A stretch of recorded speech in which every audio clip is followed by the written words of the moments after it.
time. Hey, doing stuff right, fun. So we talked about last time mutually exclusive disjoint events versus those that intersect, or are what we call not disjoint. And so this is an example of disjoint events. You can't be a Honda-made car and a Toyota-made car at the same time. It's either one or the other. So the Venn diagram for these would be two completely separate circles. There would be no intersection of both of these things. So this is where we left last time. So moving on to example 5, what happens when we do have events that can intersect? What if we have a both?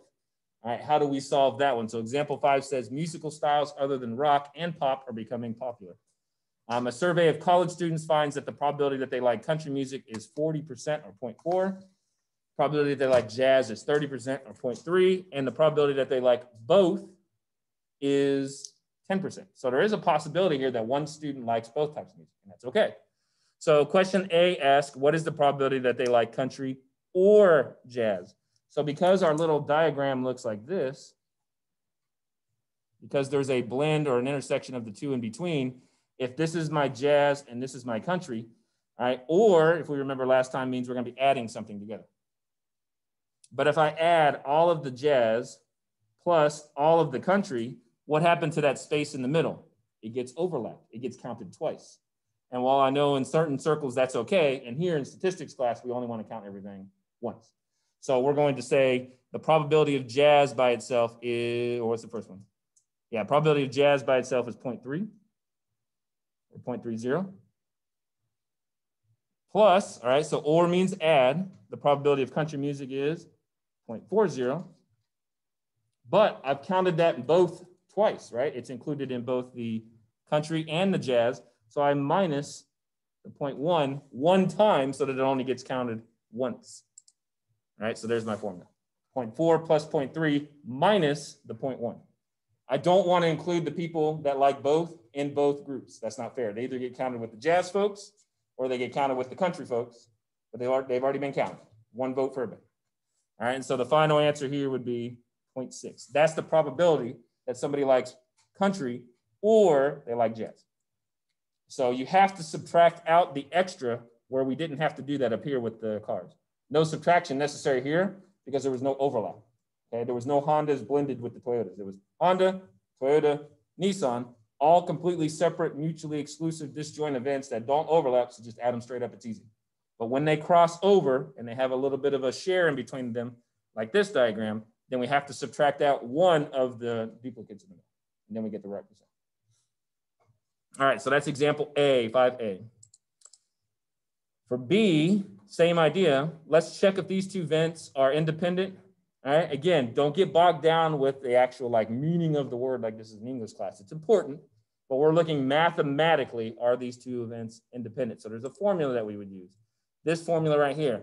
If this is true, then they're independent. So we want to check is the probability of country and jazz equal to the probability of just country times, could remember there for a second, sorry, the probability of just jazz. So if this is a true formula, the probability of both is equal to those two multiplied, then it's independent. If it's not true, then they're dependent, mathematically. All right, so we'll plug in our numbers. I'll go ahead and put everything down here on the board so you can write as I talk through it. Okay, so don't forget the probability of both of these is given in the equation. The probability of somebody liking country and jazz in this case is 0.10.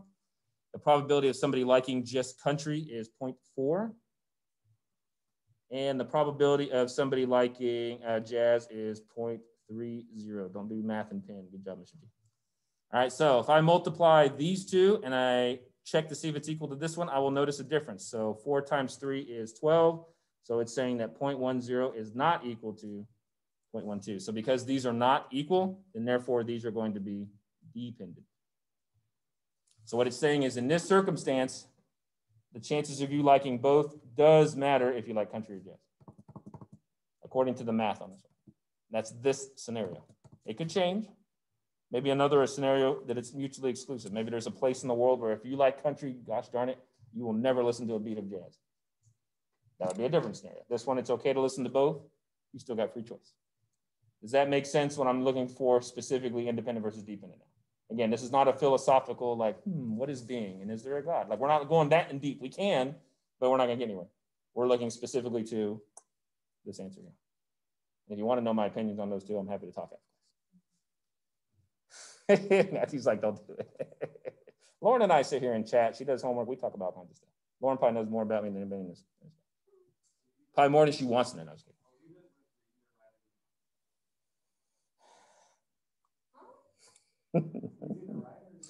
I'm always right, Matthew. What was the question?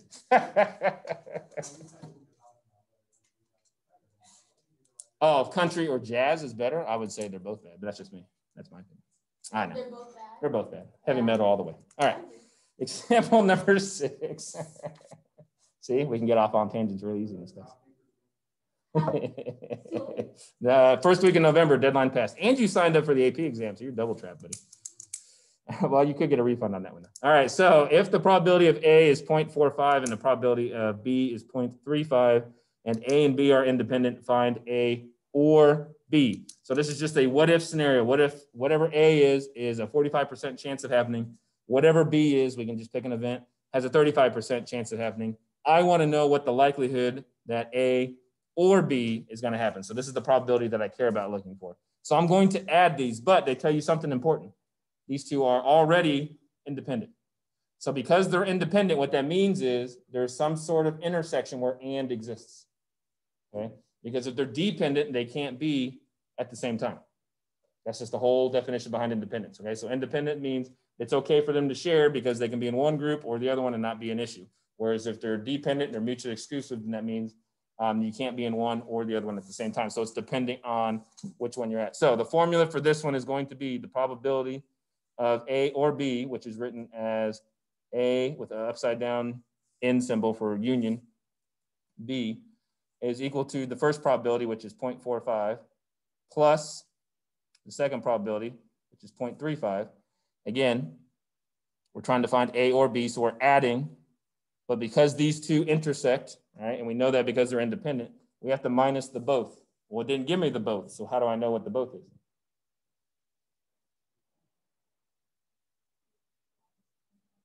Say it one more time, Eddie. Almost. It's a good guess. The both is when it's happening at the same time, so that's an and. So how do we find an and? We multiply. I know, you're going to subtract, but you're going to subtract the multiplication. So what you're going to do is subtract the A and B. So what is A and B? 0.45 times 0.35. All right, so this is what's happening. Independent tells me this. Let's look at the visual. Independent tells me this scenario is happening. I want A or B. So this one is A, this one is B. So to have this event happen, 45% of the time. To have this event happen, 35% of the time. What happened to the middle? I highlighted it twice. So what do I got to do to find the actual answer? Multiply the two to take one of those away. I know, our brains are still hurting. Okay, so there's my formula. Probability of A or B is the probability of A plus the probability of B minus both of them. So this little phrase right here is important. Independent events cannot be disjoint. Bless you.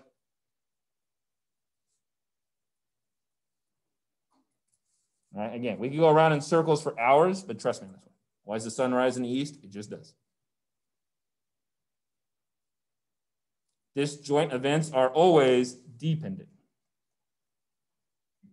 Well, wait, Mr. G, what do you mean? If the event is disjoint, meaning, I'm trying not to take up our space here, meaning here's my little rectangle. I got A and I got B. That's a disjoint event. So if Matthew is a part of A, he cannot be a part of B. So therefore, his likelihood to be in one or the other one is dependent on which one he's in. Dependent.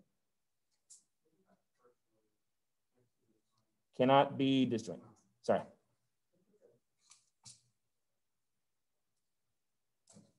So what we're saying is if it's independent, it has to be this format. Because if it's independent, then it's okay. You can be in either one. It doesn't matter now. You're independent. You're free. You can be in A. You can be in B. It does not. You can be in both, right? So it doesn't matter what else is going on. You get free choice here. All right. Maddie chooses to be in class A during second period. She can't also be in class B. It's not possible. So the class that she's a part of is dependent on her choice. There's no intermix. She can't be in both my class and like Miss Salim's class right All right, so the final answer would be 0.45 plus 0.35 minus these two, and so we get a final answer of 0.6425. And that's our answer. Again, don't get too bogged down on independence versus dependence. This formula here that we got is a way to test for it, and we're going to go back over that a little bit later as we go through these things. But what we've talked about so far is basically the difference between and or. That's the big thing I want you guys to take away from all that we did on Friday, plus the little bit we've done so far today. If it is and, if I want two things to happen at the same time, I want steak and shrimp, I want two diamonds at the same time, one diamond and a second diamond, you have to multiply. It's the only way around it. If it is or, I'll take steak or shrimp. It can be a spade or a diamond. I can go to class A or class B, whatever. Anytime it's an or, then you add. Depending on how the events are, independent versus dependent, the formula might change a little bit. And we're going to have a nice little review at the end of the class that summarizes all of our little rules. So just stand by for that. I got paper for you guys to fill out, and you can use that cheat sheet on your quiz on Thursday. Okay. So we're going to summarize everything at the end. So if we don't get done right at 1, it might be like 1:05. Sorry, Matthew. You can still leave if you're hungry. We'll finish up first. All right, let's keep trudging on. Stop me if you're really, really confused on questions, but give it a minute to kind of sink in because we're going to switch gears now. We've talked about and or. We're going to start switching gears to exactly one or at least one. So what if Matthew wants to know the probability of exactly one of something happening, or Lauren wants to know what's the chance that she'll get at least whatever? That's what we're going to talk about next. So we've just talked about both at the same time or one or the other, but we're going to talk about specific events, at least one. All right, ignore this page. It's not even in our notes and it's confusing. So there we go. All right, so example number 7. We're going to look at light bulbs because this is something that we can physically think of a little bit. I know we talked about this last time. These are independent events, so don't get too bogged down because the percentage is not going to change each time. So I understand what Matthew's saying. The percentage does change, but it's so minute, it doesn't matter. So a certain brand of light bulbs are defective. We talked about this last time, 5% of the time. So percent defective chance is equal to 0.05. I'm just going to write that there so I don't forget. You're picking your 2 light bulbs up from the shelf. What's the probability exactly one of the bulbs is broken? So last time we talked about what's the probability that both bulbs were defective, right? And we multiplied 0.5 times 0.5 and we got our answer. Both of them broken, that was it. The opposite of that was none of them were broken, so it's 0.95 times 0.95. We talked about that with the complement. So that was what we did on Friday.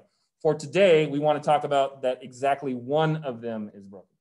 So what would you start with as your way to do this? Well, we would say, what is the probability that we have a defective bulb and its complement, a working bulb? So D with a little C on it.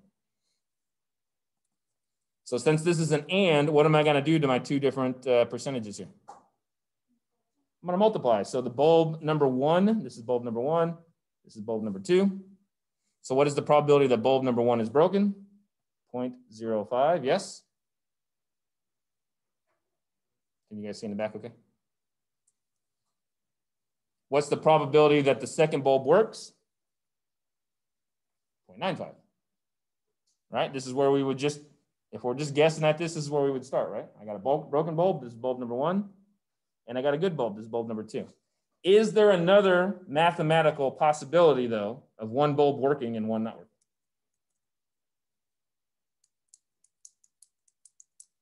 This is what we need to think about. Because isn't it possible, just spitballing here, you guys tell me, isn't it possible that the first bulb is the one that works, but it's the second bulb that's broken? It doesn't matter to you as the consumer because you have one bulb broken, but mathematically, do we need to account for both possibilities?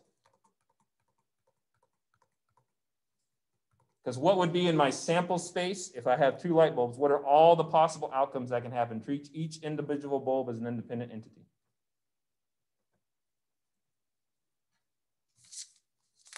And make a list for you. Help you guys out. So I've got this sample space. We'll get back to that example. Visuals help. So here's my rectangle, right? For sure, one of my possibilities is both work, right? And that we know is 0.95 and 0.95. So we're good there. Is there any other way to do that one? No, they both work. Another possibility is both broke. So we have 0.05 and 0.05. All right. One other possibility we know is one works or one is broken. However you want to phrase it, right? Same thing. So one works. It would be, but I want to show you guys something here visually. So, because you're right, Matthew. So one works, one broken. So that's 0.95 and 0.05, right? So that's my other scenario. So what do we know about the rectangle? It's supposed to equal what? Very good. Our entire sample space should be 100% or 1. So let's add up all of these and see what we have going so far. Let's see, is this all my possibilities? Right? That's the best way to test. If there's anything left over, then something else must exist. So let's do this. So 0.95 times 0.95, that's the both working. We're going to add it, right? Because we're adding up all the stuff in here. We have 0.95 and 0.05. That's one working, one broken. And the other one we have is the scenario where they both are trash. So 0.5 and 0.05. What do we notice? Something else is missing. I thought it was supposed to equal 1. It does. So mathematically, what else do we need to include in there that we didn't include? Yeah, we need to do the one broken works. Now, Matthew was right, though. In real life, when I pick up the stinking box and one's broken, I don't care which one it is. I'm upset that one's broken. But mathematically, what do we have to include to clear our sample space full? We have to flip it because we have to treat this as bulb 1, bulb 1, bulb 1, bulb 1, 2, 2, 2, 2. So in one scenario, they both work. There's no way to flip it. It doesn't matter. In one scenario, they're both broken. There's no way to flip it. It doesn't matter. Here, this one works. This one's broken. Or here, this one's broken. This one works. Those are two different events. Even though for us as the consumer, the outcome is the same. But you guys noticed, if we don't include that one in there, then we don't get the 1. So now I add that last one in there. So this is 0.05 times 0.95. Do I get to 1? Here's my answer. So mathematically, we have to account for that one. So there's a shortcut around this, and I'll show you guys in a second, but does that make sense why I have to do both? Because in our brains, it doesn't make sense at first until we see it with the numbers. Does this help make it more clear? I haven't done it with this example like this before, so I'm curious. Give me feedback. What do you guys think? Does this make it a little bit easier to understand? Okay, because I've never explained it using this box like this. I've usually just tried to draw the pretty pictures on the board and everybody looks at me like, oh, yeah, whatever. But I'm trying to try new things. So you guys are my first, because you guys give me better feedback than anybody else. If that makes it a little bit more understanding for you, then we'll continue. So what we're saying is whenever you're doing exactly 1, you have to account for both possibilities. Mathematically. Even though Lucas goes to Lowe's, picks up 2, one's broken. He don't care if it's left one, right one, front one, back one, upside down one, whatever. He's just mad one's broken. But mathematically, those are 2 separate events. So now we would add those up and get our final answer. So we have 0.05 times 0.95, scenario 1, plus, because this is an or, it could be the other way around, 0.95 times 0.05, and we get our final answer of 0.095. There's the chance that you're going to get exactly 1 bulb broken from the Lowe's when you go pick up your 2 bulb set with a 5% deficiency. Again, give me feedback of what you guys think that little rectangle example, if that helped, hurt, because I've tried explaining this for years and everybody looks at me cross-eyed like, I don't know why I have to do it twice, Mr. G. And I was like, maybe if they can just see something's still missing from the sample space, what is it? That's what was missing. Okay, perfect. Say mathematically, that's how it has to work. In real life, obviously, this is why people leave statistics and probability at an early age of like, screw it, it doesn't make sense to me. Because I just see a broken bulb, I don't know all the math behind it. But mathematically, you got to have that sample space equal 1, or you, well, okay, well, then what's the other possibility? What did you leave out?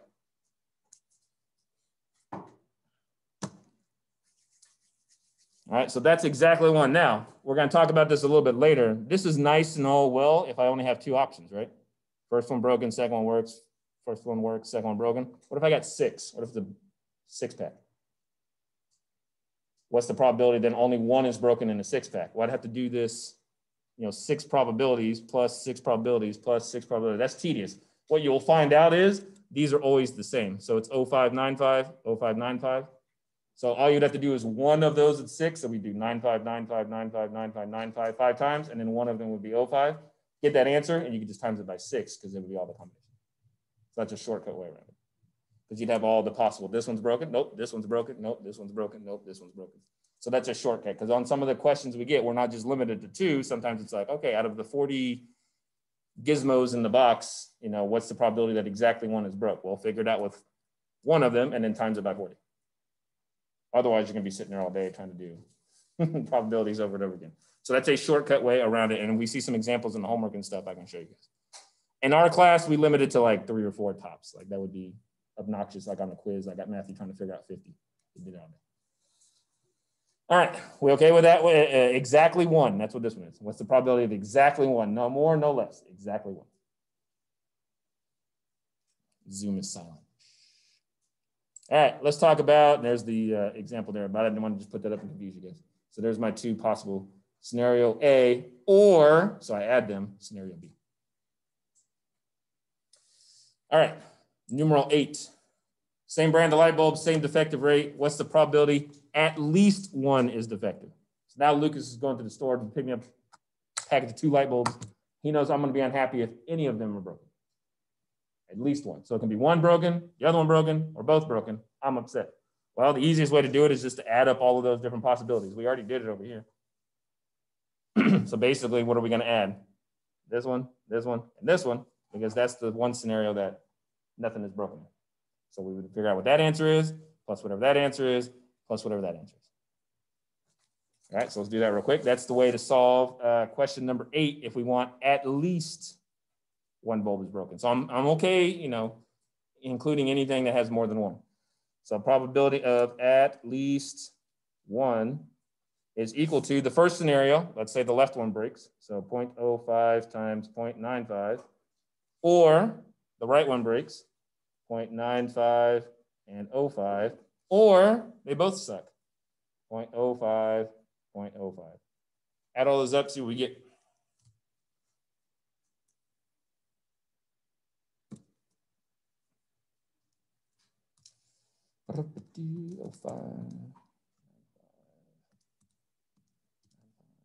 Oops.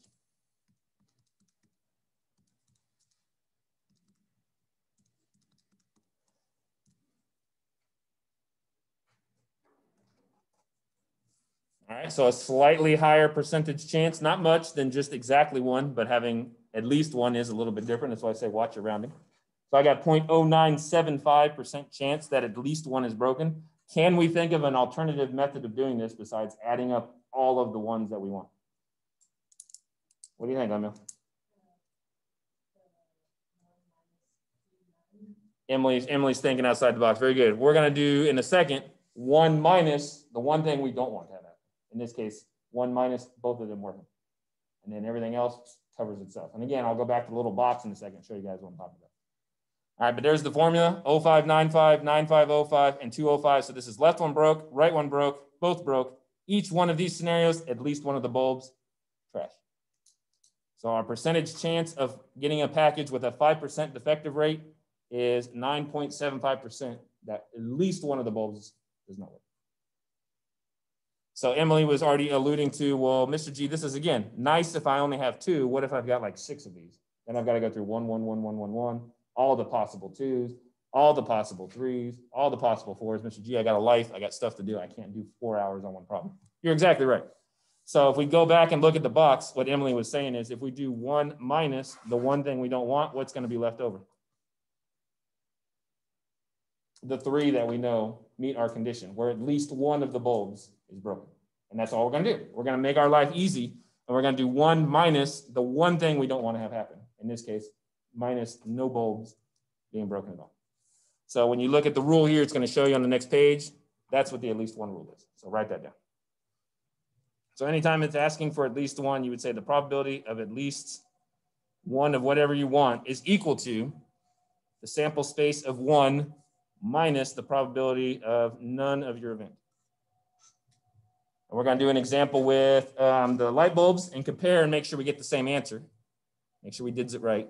And then we're going to talk about a Dr. Pepper 6-pack and a 10% winning percentage and get you guys thinking, oh, that works out okay. Again, thinking about the box, if I just subtract the one thing that doesn't fit my condition, everything else that's left over matches what I want, and I don't have to sit there for hours adding up every possible mathematical equation because it can take you a long time. Bless you. So revisiting example 8, same percentage, same question, same everything. What's the probability that at least one bulb is defective? If we use our formula, then the probability that at least one is broke is equal to 1, that's my sample space, minus the probability of none. So which one is my only chance where none of the bulbs are broken? 0.95 times 0.95. That's the only scenario, only situation, only outcome where at least one of the bulbs is not broken. So it's always 1 minus none. And that saves, didn't mean to stay down for you. That saves you so much time on everything else. That's an awesome response. So we do 1 minus 0.95 times 0.95. Ta-da, what do we get as our final answer? 0.0975. What do we notice between these two?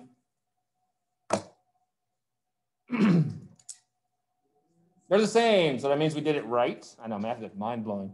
It means you can save yourself time, effort, stress, hours of work. These tricks are nice. But you understand now, kind of, hopefully a little bit, what's going on behind the scenes. So our brains are not trained to think exponentially. Our brains are not trained to think of mathematically every possible scenario. We just see real life and go on with it. But in the math world, we have to account for these two unique events, even though they're the same result to us. And so once we've included all that, we can then take away the one thing we don't want to have everything else. All right, so let's do one example that would have been very difficult to do this way, but is very easy to do this way. All right, and that's the Dr. Pepper bottle cap one here. So there we go, 1 minus, both broken, or both not work, both fixed, and then there's my answer there. All right, example 9. To kick off a sales promotion, they're putting winning symbols underneath the Dr. Pepper caps on 10% of the bottles. So you buy a 6-pack, what is the probability that you win something? So if you can imagine a 6-pack of Dr. Pepper with the caps, we got 1, 2, 3, 4, 5, 6. If you were to do this the old-fashioned way, you got to do one where that one works, then where that one works, then where that one works, then where that one works, then where that one works, then where that works. And that's just the ones. Then you got to go to the 2s. That 2, that 2, that 2, that 2, that 2, that 2. And that's just the 2s. Then you got to do this 3 and this 3. Thank you, no. Nobody wants to do that. So what we're going to do instead is the 1 minus. So 1 minus, and so the probability that we get at least 1 is equal to 1 minus the probability of none. So 1 minus, what is the probability that all 6 caps are not winners? Very good. Not times 6, but to the 6th power. Yes. So 0.9 and 0.9 and 0.9. I'm going to write it the long way just so you guys can see what's going on. All right, so this is bottle cap 1, 2, 3, 4, 5, and 6. All of them are losers. It's going to happen 90% of the time. They're all multiplied together because this is happening at the same time. If I take that scenario away, every other scenario that exists mathematically has somewhere in it at least 1.1. It could be here, it could be here, it could be 2 of them, it could be 4 of them. It does not matter now because I've covered them all. So life is good. So it's 1 minus, if you want to shorthand it, 0.9 to the 6th power. Again, our brains do not think in exponential, so we have to be able to kind of talk it out a little bit. But 46.86% chance that you're going to get a winner if they're giving you 10% on each bottle cap. So this is why slot machines and stuff are like at 2% winning. Because the sample size is so large that you're like 2%, nobody's going to win that. You'd be surprised. So 10% is very generous because it's almost like 50-50 almost, that if you buy a 6-pack, you're going to win something. All right, so we feel a little bit better about exactly 1 and at least 1 before we move on to our last thing, conditional probability. Are these, is this starting to kind of make sense? Today's lesson is a lot more concrete than the last lesson.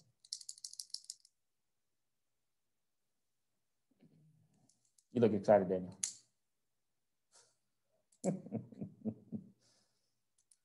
All right, we're okay. Let's move on to our conditional probability. So I'm going to show you on conditional probability the formulas first because they're required to show you. Then I'm going to show you the two-way tables and the tree diagrams that make conditional probability much easier to solve. So Bear with the process. This is like learning standard deviation and all that stuff at the beginning of the year.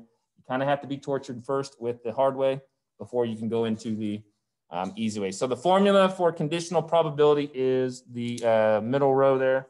Probability of some event B given, that's what that little vertical line means, A has already happened, is always equal to the probability of both A and B over the probability of the given, which in this case is A. So what I tell my students, an easy way to memorize this formula or to know how to use it, whenever you see two things here, all right, these are two separate probabilities, B and A, their and goes to the top.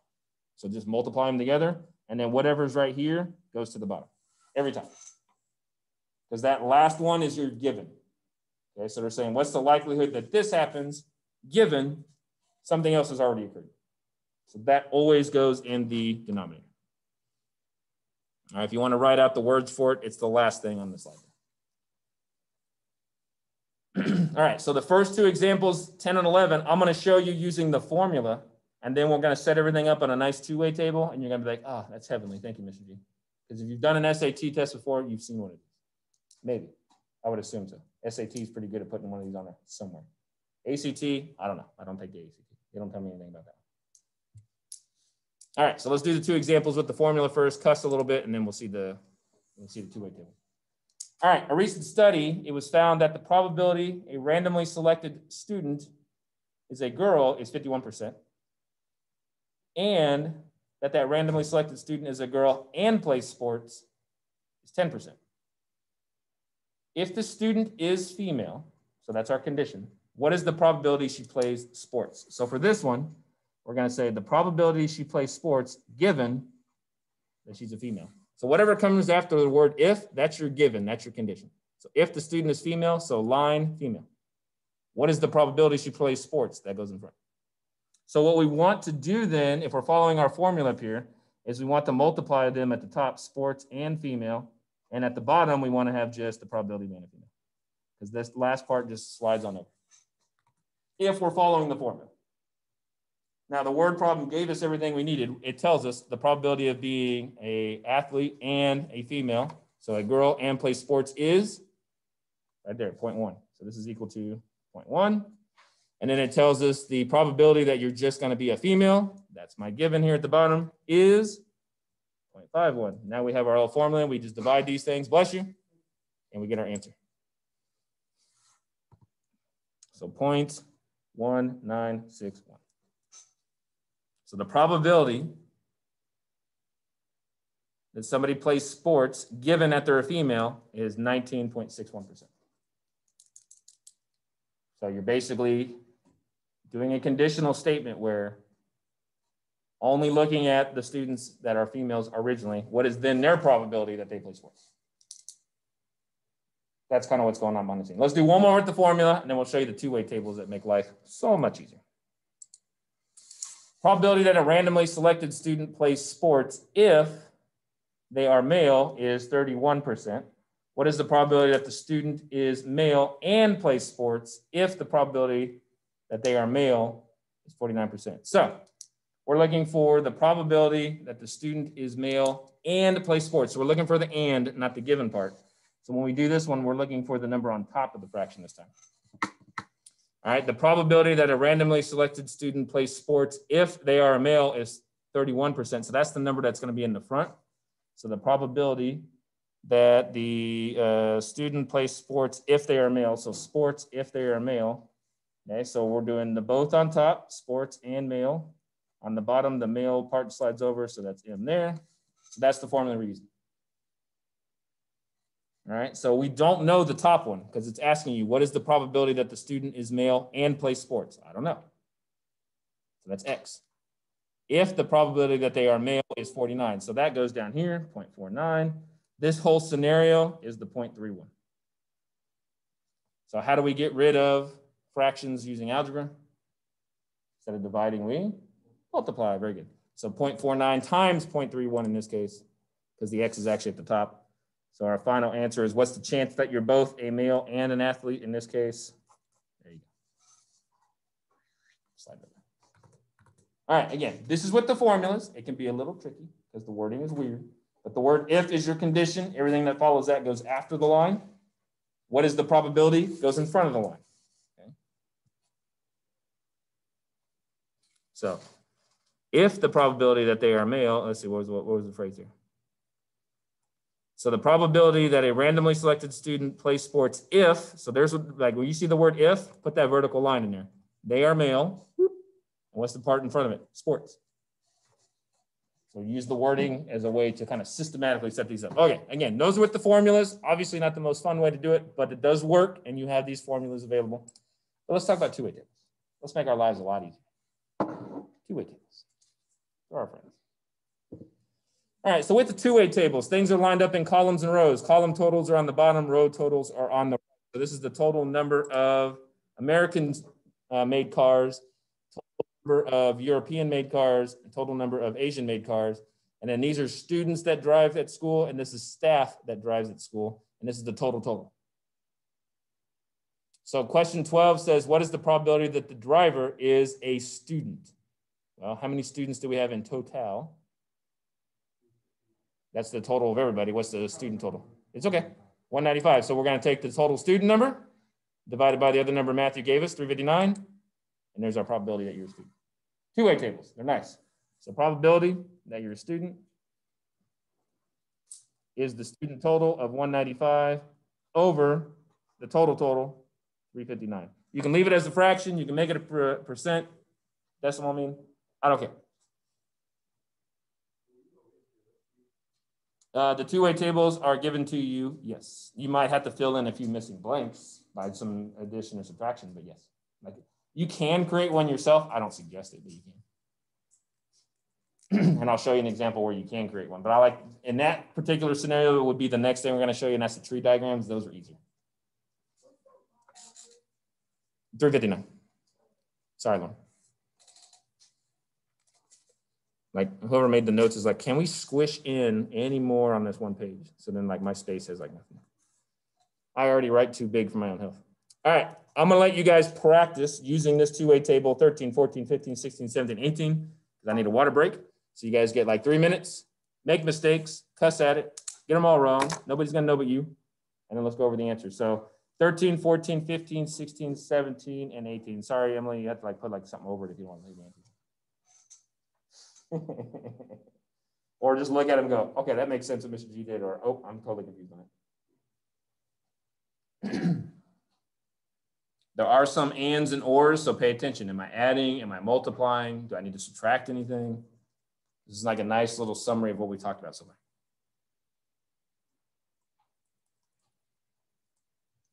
And for all you guys in class that missed your calculator work from Unit 2, it came back and it's ugly. Everybody's like, well, I like the writing. Yeah, it'll come back eventually. Eventually. Back to math time now.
All right, take about another minute or so, see what you get. Like I say, cuss that a little bit if you want to. I won't get mad at you. If you're not mad at probability, at least once you're not getting it right.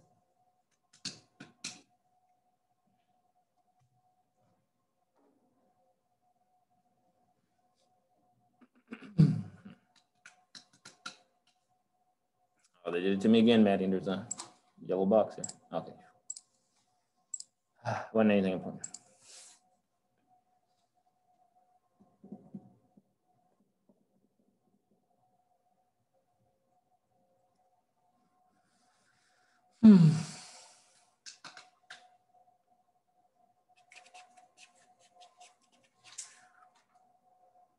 All right, let's have a peek-sees. If you're still doing these, then don't stop. You can continue working. Let's look at question 13. What is the probability that the driver drives a European car?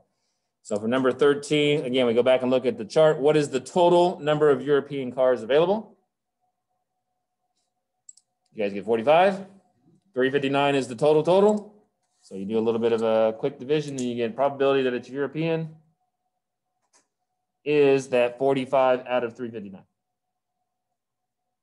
All right, so no conditions, no adding, no multiplying, no dividing, no crazy subtraction, just straight up out of all the cars, how many of them are European made cars? Easy enough? You do the decimal? Okay, let's see what you got. I actually like it better that way, Derek, so I wouldn't suggest you change it. This is my third time to do it today, so I'm like,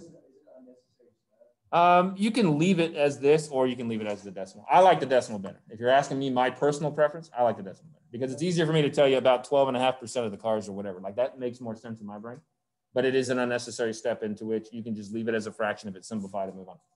It's completely up to you. I am not ever going to be that teacher that's like, oh, Derek got the right answer, but he forgot to convert it to a percentage. Like that makes no sense to me. I've never understood teachers that do that. If you got the right answer, you got the right answer. If it gets really annoying to me, I might take like a point and be like, hey, 4 decimals. But otherwise, like I'm pretty flexible. Yeah, good question. Whatever's easiest for you is what I say. What is the probability that the driver is staff and drives an Asian car? So the word and means it has to be both at the same time. So you have to go for where the drivers are staff. So that's this column only. And where it intersects with Asian cars, which is going to be this 47 right here. So then it's 47 out of the 359 is your total for this one because it's both at the same time. So probability of staff and Asian car, which was 47. Make sense? All right, so ands is when they're both at the same time. Opposite of that is or, where you add them. So what is the probability that the driver drives an American car or an Asian car? Now, what you have to ask yourself first, just to make sure you do the right formula, is, are these two events completely separate from each other in disjoint? And if so, then you're good. Or do they intersect and have a shared space, in which case you have to make sure not to count that space twice. So in this case, is it possible to have an American car and an Asian-made car at the same time? No. So we're good here. There's not going to be any overlap. So you can simply just take the 212 and the 102, add them up, and divide by 359, you're set.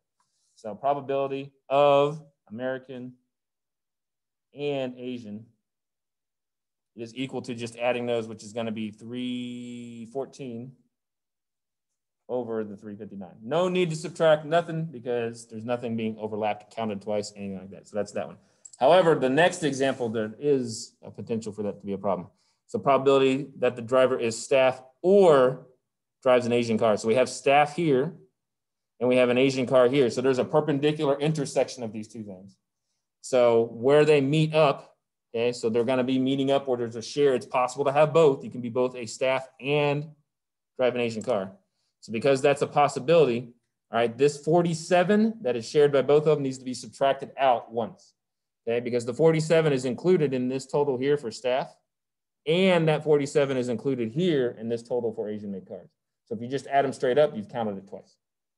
So at the end of your formula there, you got to take a 47 out somewhere. Doesn't matter from which group, so just minus one. You see the difference between the last two examples? So this one is, what would you say, staff and Asian.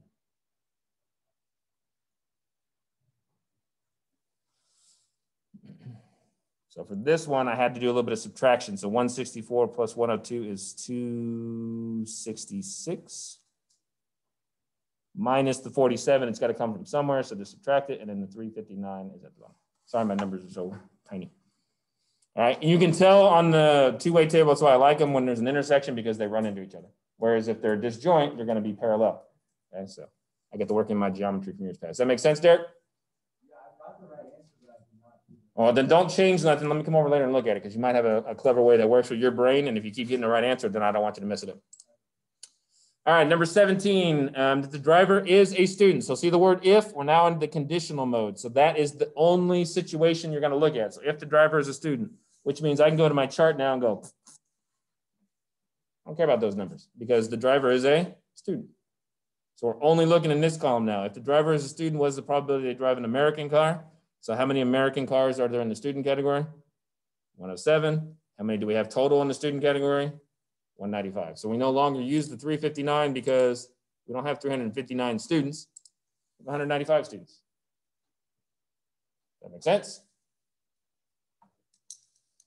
Two-way tables are nice. If we didn't have the two-way table, we would have to do the little fancy formula there where the and or both of them go on the top. So what is the probability or the number for Americans, American-made cars and students? Well, together where they meet is 107, so that number goes on top. And then remember, this number just slides over to the bottom here, so that's where the 195 comes from. So it still works the same way with, like we did with the formula. The two-way table makes it our friend. So probability that it is an American car, given that it's driven by a student. And that's where we get the 107 over 195. Now I'm curious to see what Derek did over there. I like to see new ways to do stuff.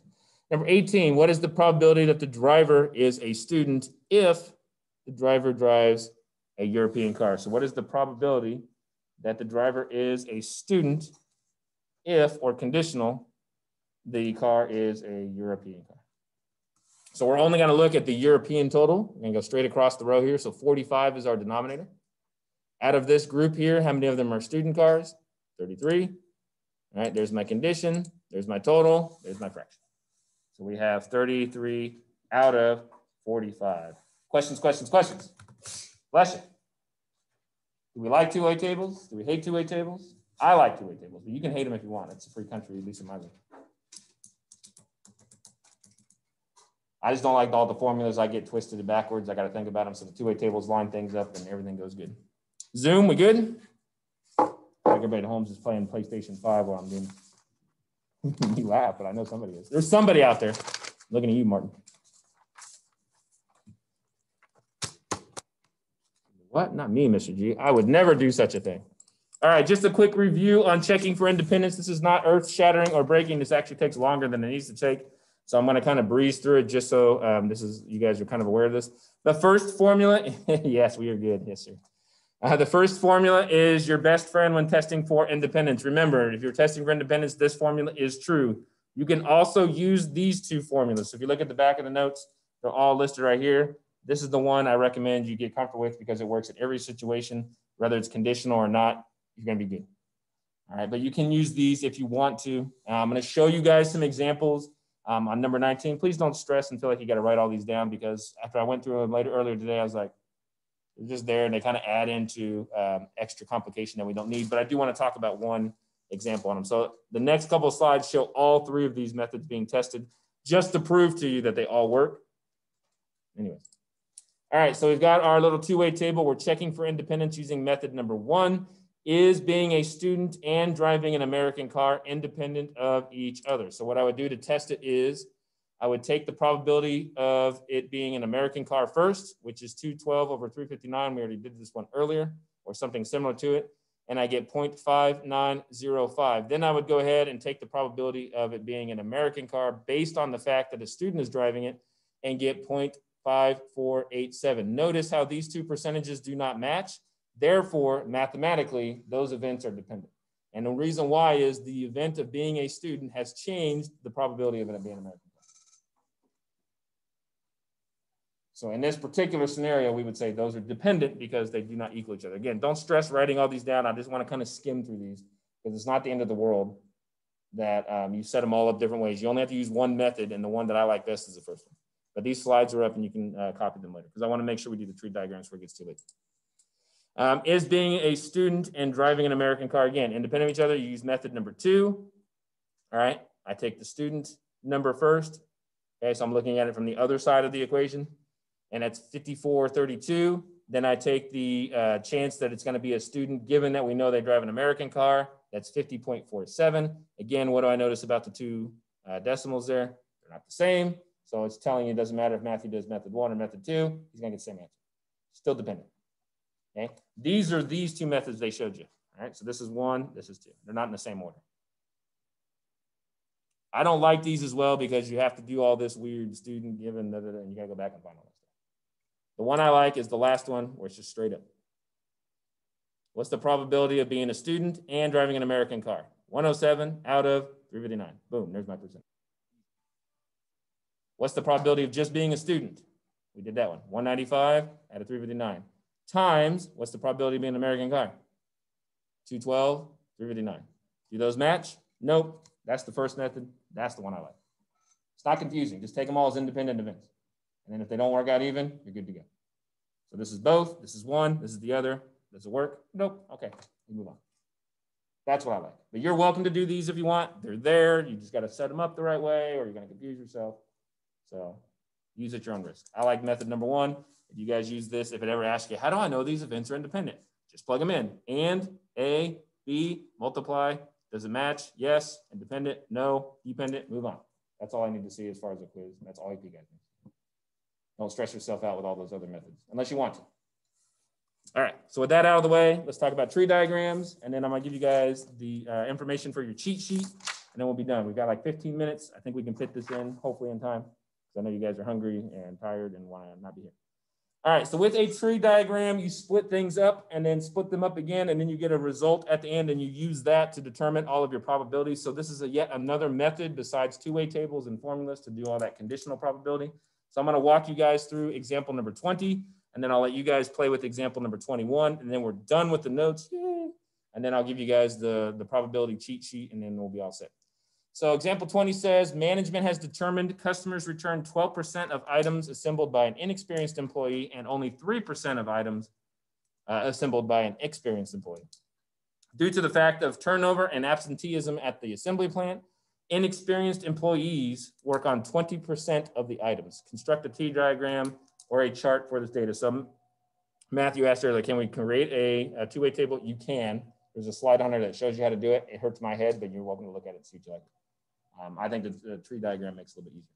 So let's start at the beginning. We have two types of employees, experienced and inexperienced. So I'm going to start here just somewhere in the middle, draw my two branches. So here's my experienced employees. And here's my inexperienced. I'm probably spelling it on inexperienced. Yeah, close enough. All right, so of my employees, how many of them do one versus the other? So it tells us. Inexperienced employees assemble how much? 20% of stuff at the plant. So what does that leave for the experienced peeps? 80%, right? Because it's either inexperienced or experienced. All right, so the first little section here should equal 1. So whatever this one is, this is the complement. Now you go back up to the top. It says they've determined customers return 12% of the items assembled by an inexperienced employee. So let's look at just this one. Make a second branch. We have items that are returned and items that are good.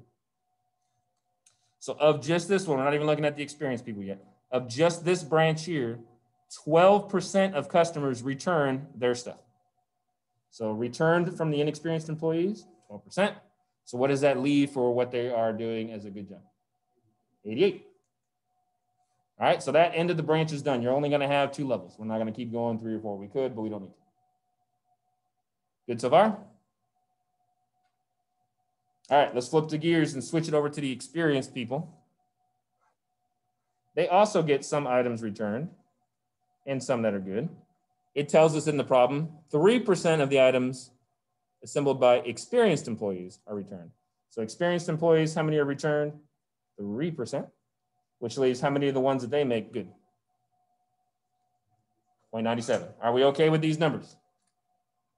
Now, all of these events are happening at the same time. So what we're going to do is create a final answer that says this times this, this times this, this times this, this times this, because we've got items being returned by experienced, items good by experienced, items returned inexperienced, items good inexperienced.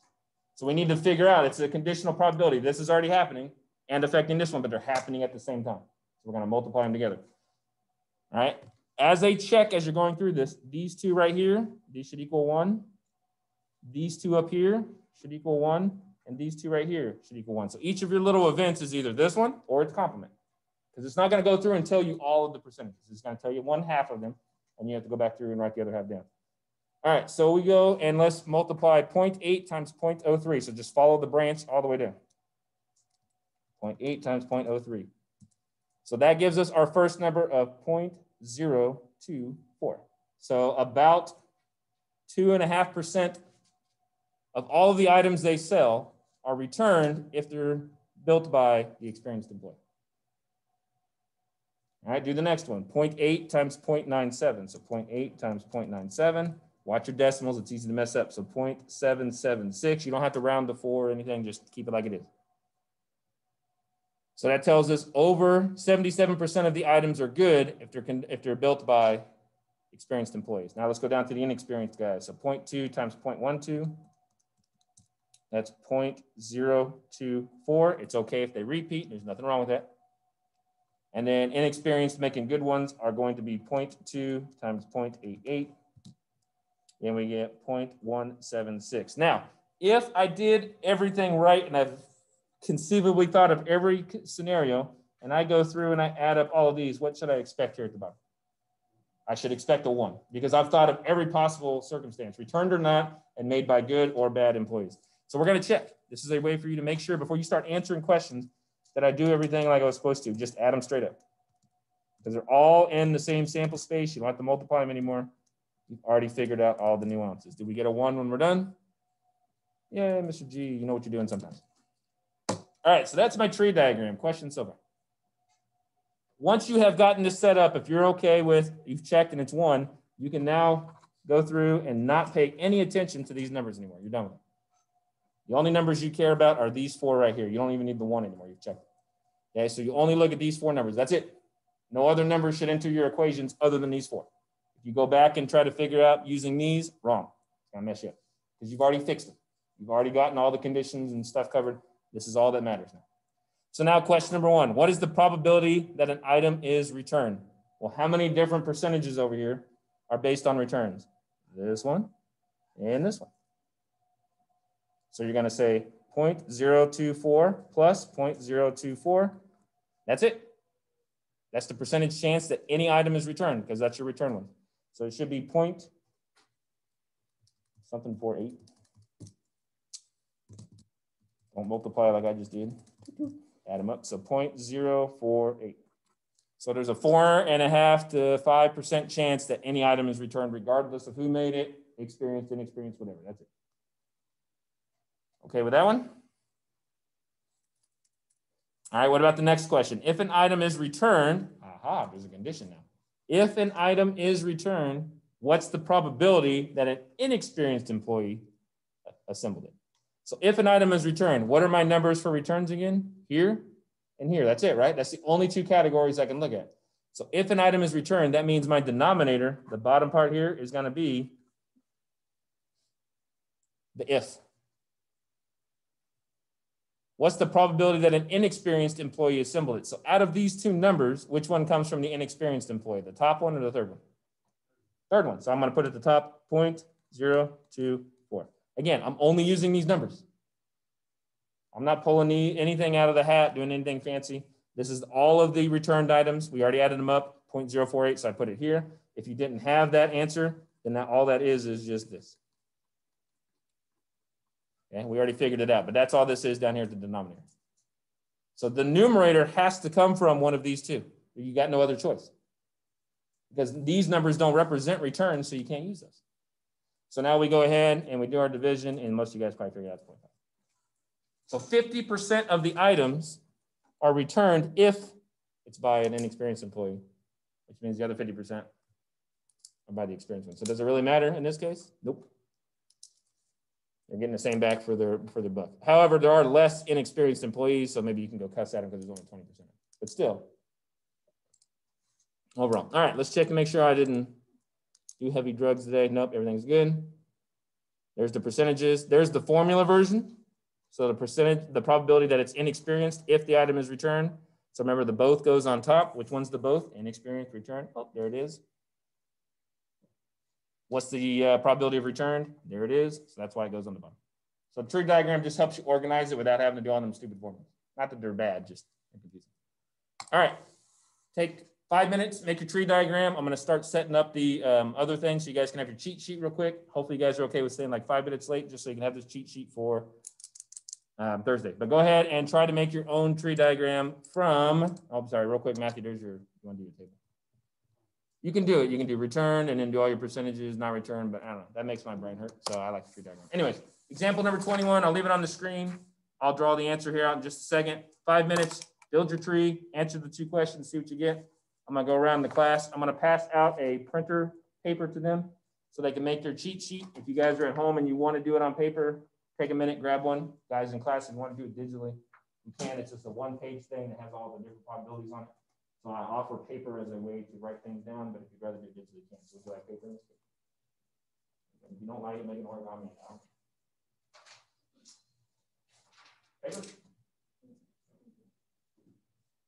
I was excited to you. Would you like paper? Would you like paper in this thing? Ms. Lauren, do you want paper? Or you like doing things digitally? I know you're like tech savvy. You good or you want paper? Can you put the other one there? Yeah, the tree? Mm-hmm. And you want paper?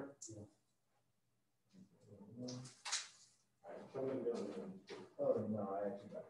Oh, okay. Don't, if you guys have found a way that works for your brain, like, show me, and I'm happy to look at it. Sometimes No, I didn't minus the thing. I thought I got it right. So I multiply straight across 0.8 times 0.0. So because it's a conditional probability, it's reliant on which group it's coming from. You move the decimal over to the left 4 spaces. So the 8 stays there and then you add 3 zeros. Yeah. So it would be like, what does it say? 8 times 10 to the 4th power or something like that? Yeah.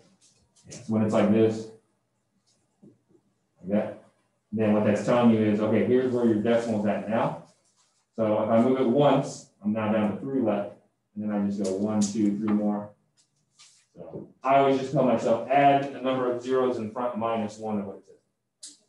Because there'll be another one that when you do it, it's like with a 9.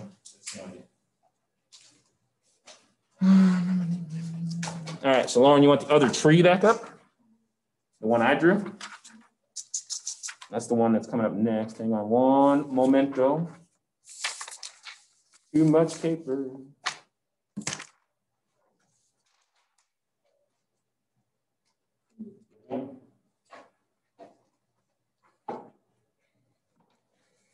Ooh. And when I show the tree diagram here in about 2 minutes, realize you may flip your order, and that's okay. It's still going to work out the same in the end. It's as long as our last 4 numbers are the same, then we did it right. If your last 4 numbers are different, then you did something wrong. Yes, very small is okay. Let me see how small you get. 4. Yeah.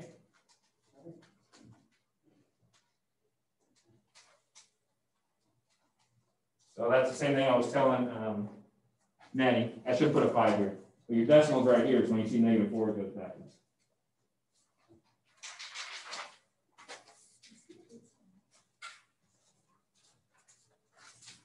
Will it fly is the real question. That's the real question. Yeah. Will it actually fly?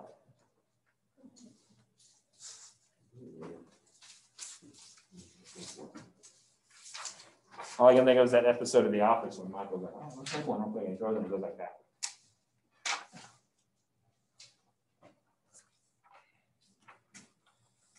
All right, I'll give you guys another minute to assemble said tree, and then we'll take a few minutes to look at the cheat sheet, which is what the paper was originally for. You get another sheet of paper. All right. Are you sure? Yeah. All right, because we're gonna need to fold it ourselves.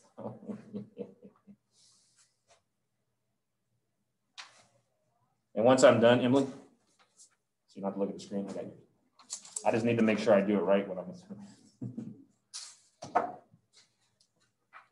All right, a couple more people playing on their phones, so we're getting close. If you haven't answered the question yet, that's fine. I just want to make sure your tree diagram's up there, and then we'll talk about the answers. Are we feeling a little bit better about probability today? Now we've seen some more concrete examples versus last class where it was like, what? Some of us. I'm nervous. I've never taught before. All right, so there's my tree diagram. If you see answer A and B, that's fine. I'm not trying to give the answers just yet. Let me go ahead and minimize the PowerPoint slides so we can actually see it in class. All right, so there's my tree diagrams. We have kids that go to college, kids that don't. So it told us in the problem that if a student is a high school athlete, they have a 5% chance of making it in college, which means what's the chance they don't make it in college? 0.95.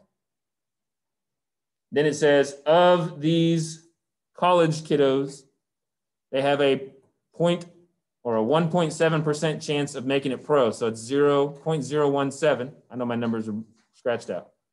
And that means the leftovers is 0.983. So this is just the college branch only. Then we come down to the, I didn't go to college to play professional.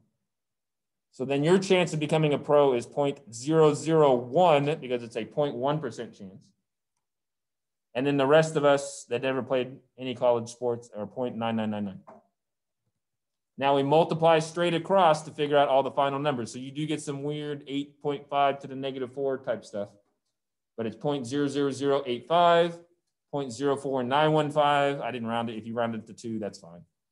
0.00095, and then the big category where the most of us sit at home on Sunday instead of actually playing is 0.94905. All right. So, you know, here's Kyler Murray. Here's Mr. Jenikin and the rest. So the first question says, what are the chances to play pro, basically? All right, what was the first question? And I want to go back up to the slide because the slide's messy. What is the probability that a high school athlete will play professional sports? So we look at only the pro numbers. All right, and that is the 0.00085 and the 0.00095, and we just add them up and say you've got a 0.18% chance if you're a high school athlete of playing at the pro level. Good for you, Kyler. Go get him, buddy. I just pick his name because he's the most recent that everybody knows. The second question says, and that's just me adding, right? Because those are both the pro people, not the circled ones, the non-circled ones. Letter B says, what's the probability that a high school athlete did not play in college, given that they did not play professional sports? So basically, we're looking for did not play in college, given that they did not play professional sports. So not pro is these two, the ones I circled. So that's your denominator. That's your two possible categories this person can come from. So given that that's the fact, given that that's true, that they did not play professional sports, we add that up. That's my denominator. What's the probability then that they did not go to college? All right, so out of these two, which one is the did not go to college one? That's this one. So this is your denominator. That goes on the bottom. This numerator has to be one of those two numbers. So in this case, it's that one. We do a little bit of division. So if you didn't play pro, then there's a 95% chance you weren't in college either. And that's what that's telling us. All right, how do we feel about tree diagrams, two-way tables, at least one, exactly one today? A little bit better than we felt last class with the weird stuff. All right, so real quick, I know it's getting late. I appreciate you guys' patience. I know it's later than you want. If you need to leave, you can go, but here's the cheat sheet. It's also gonna be on Canvas here, and a little bit later I'll show you too. So what you're gonna do is create a sheet. I folded it into 4 quadrants, and it's separated to show you kind of the different scenarios you might run into on your quiz and kind of what you need to do. So I'm gonna leave this on camera here for a few minutes, talk my way through it. And then at about 106, 107, I'm going to show you in Canvas where it's located. So if you do need to go, Matthew, like you can go, it's in Canvas. I'll show you in just a second. All right, so it breaks into 4 groups. I just folded it to make little rectangles. The first group, top left, says A and B. So this is where it wants 2 events happening at the same time. All right, the format looks like this, A with the little N, all right, the intersection, and B on it, and that equals multiplication. The only possible way that that happens is if they intersect. I can't have an and if they're separate. If they're disjoint, this doesn't exist. So it's saying if they're independent events, the probability of A times the probability of B is equal to both. If it's dependent, because this can still be dependent, we saw that earlier, then the probability of A times the probability of B given A is then equal to A and B. The biggest thing to remember on this one is independent events do not influence each other. Now, the reason why you're saving space for examples, I'll show you in a second in Canvas. There's examples online for you guys to pick and say, this is one goes here, this one goes here. So that's going to be kind of your review. We're going to go over these answers before class or during class on Thursday. So the quiz is scheduled to take about 35, 40 minutes. So for the first 20 minutes of class, we're going to go over the answers of this, any questions you guys have on the homework, and then I want to say, good luck, you got your paper, go for it. So that's the plan. So the quiz will be the very last part of class on Thursday. So I'm going to time it to where it ends right about 1 o'clock, and then you guys we'll have a good Thanksgiving, and we'll see you again if everybody survives. And I got to say that because the last time we had a week off from school, we didn't come back. So if I don't see you again, it's been a pleasure. And Matthew's laughing because he knows. We joked about it in the spring. We're like, nah, they would never cancel school. And I'll be darned if that email didn't come out that like Thursday before break was over. Yeah, don't bother coming in. What? So anyways, so I'll talk about all that on Thursday. Because you never know. Seems like these breaks are the dangerous times. All right, over here for the top right, this is the or category. So and multiply, or we just add. The symbol is A union B, or the upside down N that looks like a U. There's 2 possible scenarios here, 2 formulas. If the events intersect and cross over, then we have to subtract out that middle part, so then it's probability of A plus probability of A minus the both. That's the country music jazz example, right? Somebody can like both of them. We don't want to count them twice. Take it out. Yes, it's already on Canvas. Matthias, I'll show you. And yes, you can just print it if you want to too, but it helps, I think, if you write it and organize it. If for some reason the events do not intersect, which is okay with addition, then it's just A plus B, you're done. No need to subtract out the both because they're never in there. Disjoint events, just to help you guys out, are also called mutually exclusive events, and the little star here is important. That means they cannot happen at the same time. So Matthew cannot be enrolled both in my class 6 period and physics class 6 period. Not possible. So that's a dependent event because it depends on where he's at. Is he in here or is he in there? But he's not in both. All right, again, save some room for an example or two because they're going to slide in there. I'm going to show you guys in a second. All right, let me get everybody a chance to write these down, and then I will slide it up here about 1 minute. Again, if you don't get all these, don't panic. I'm going to show you in Canvas where they're at. I just want to talk through them because this class is short. We get back from lunch late, and then you guys leave early. My other classes, we had time.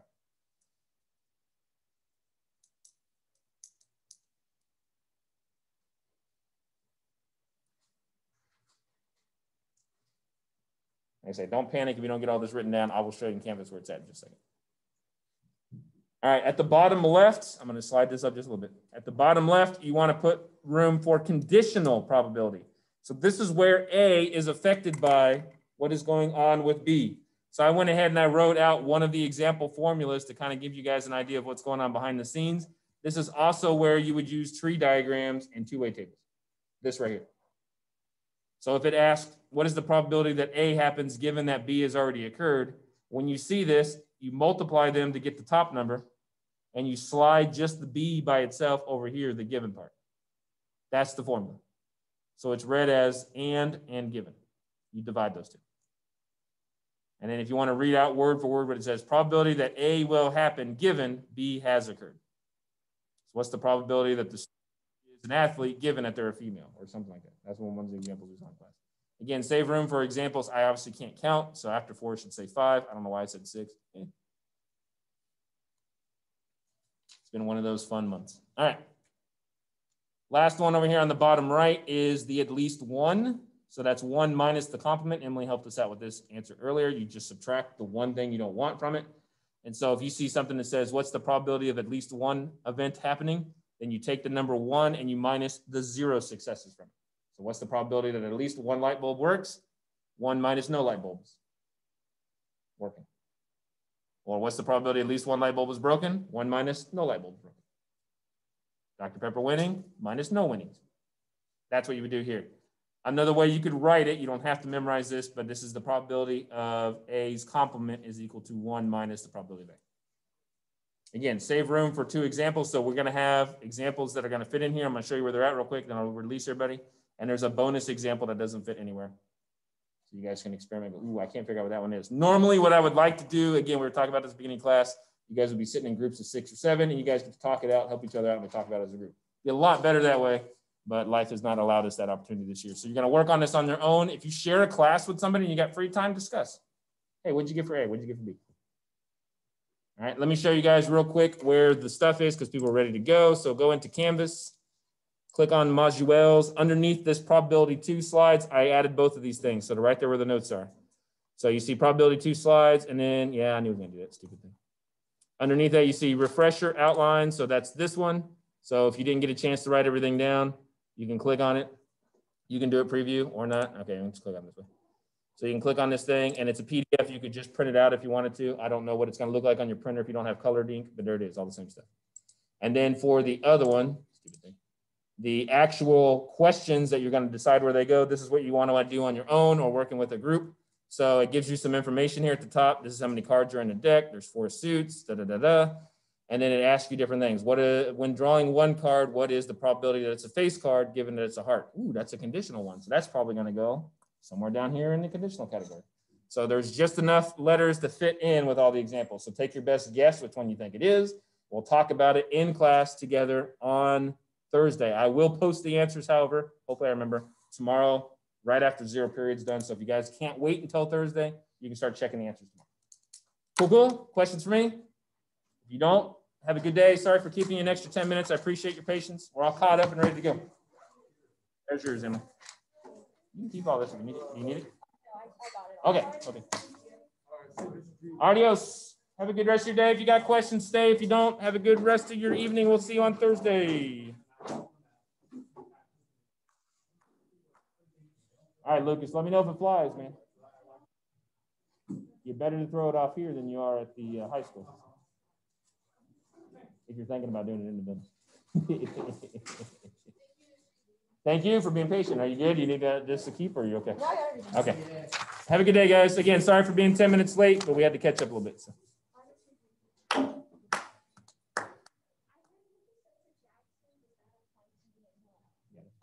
I'm way behind on stuff. So, and I know you guys are trying to be caught up, but I'm not putting in zeros for like that. I'm probably not going to grade that quiz this week because I still haven't done the test from like 2 weeks ago. So I just don't think it's fair to be like 0. And then it's like, well, you haven't